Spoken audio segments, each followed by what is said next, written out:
Ni Nerea Godoi naiz, eta beste 10 kiderekin batera maite zaitut elkarteko kide naiz. Elkartu ginen, aipatu bezala lagun batzuk, eta pentsatu genuen pailazoek zalantzarik gabe merezi zutela omenaldi bat, eskertza bat, eta ohartu ginen maite zaitut abestiak 20 urte betetzen dituela aurten. Eta, urte horren borobila den zentzu horretan etxe eta pailazoek 37 urteko ibilbidea dakarten, pentsatu genuen hori aukera polita zela omenaldia egiteko, eta elkar zirikatzen hasi eta azkenean txantxa zena bihurtu zen errealitate eta berehala hilabete baino gutxiago falta da, maite zaitut omenaldia ospatzeko. Perritx Porrotx eta Mari Mototxek euskal gizarteari eman diote eduki duten guztia eta eduki ez dutena amestu dute, marraztu dute eta oparitu digute ere bai. Ibilbide honetan landu dituzte hainbat gai, tabu izandakoak asko ere bai eta gaur egun ere badirenak, besteak beste immigrazioa, minbizia, heriotza, kutsadura eta abar eta oraindik ere jarraitzen dute ez da gai horiek lantzen eta kantuan, dantzan, antzerkian eta festa giroan oparitu dizkigute txikiei eta hondiei, gai guzti horiek, balio horiek, beti aniztasunean, elkartasunean oinarritutakoak, eta gero holtzatik jaitsita ere beti museoak banatzeko prest, besarkadak, denok ditugu argazkiak pailazoekin, orduan haiek eman digute dena. Eta haiek abesti bat dute eman eta jaso eta eman esaten duena, eta uste dugu badagokiela ere jasotzea, eta horrexegatik eta maite ditugulako, eta esan nahi digulako maite ditugula ere bai. 11 abesti horiek aukeratzea oso zaila izan da.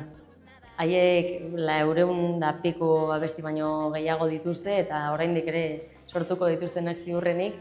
Eta, gure artean hasi ginen galdetzen, zein da gure kutxunena? Egingo dugu bakoitzak aukeratu gure 10 kutxunenak, eta hori zoramena izan zen. Eta azkenean, kostata 11 aukeratu ditugu.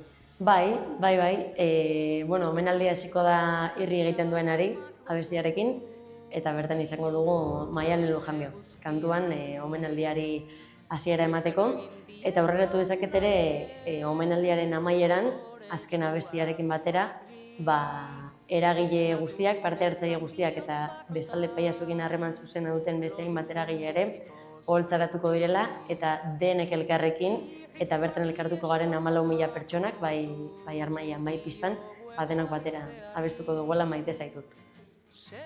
Sarrera erosi ez dutenei esango nieke erosteko, zalantzarik gabe, ze guk norbanako bezala edozer behar izan dugunean, mezutxo bat, gaztea asanblada antolatu delako ez dakiz zer, edo bideo bat, gure konpartxak pasatu delako ez dakiz zer, eta paiazoi eskatu diagunean, haiek zalantzarik gabe grabatu dute eta bidali digute. Eta, horren beste eman ondoren lehen esan dudan bezala, merezi dute jasotzea, eta merezi dute eserleku bakar bat ere utxik ez egotea, gainera denok zutik, eserlekuak izango ditugunak, eta pistan ere denok zutik, eta denok bertan egotea abesten, bizitzan bakarra izango delako, omenaldi hau ez da errebekatuko, hunkigarria izango da, eta pailazoek irakatsi diguten bezala, nebar egingo dugu, negar eta barre, nebar egingo dugu denok batera. Horregatik ez dezatela zalantzarik egin eta eros dezatela sarrera. Eskerrak eman komunikabidei eta bereziki zuei, Bilboko Uriolari, zuen lana ezinbestekoa izan delako omenaldi hau posible egiteko, edatze lanetan egon zarritelako, eta beti gure ondoan, zerbait helarazi nahi izan diogunean euskal gizarteari. Eta bigarrenik, animatu mundu guztia, maite zaitut elkarteko kamisetak erostera, eta musika kutxa txikitxo batzuk.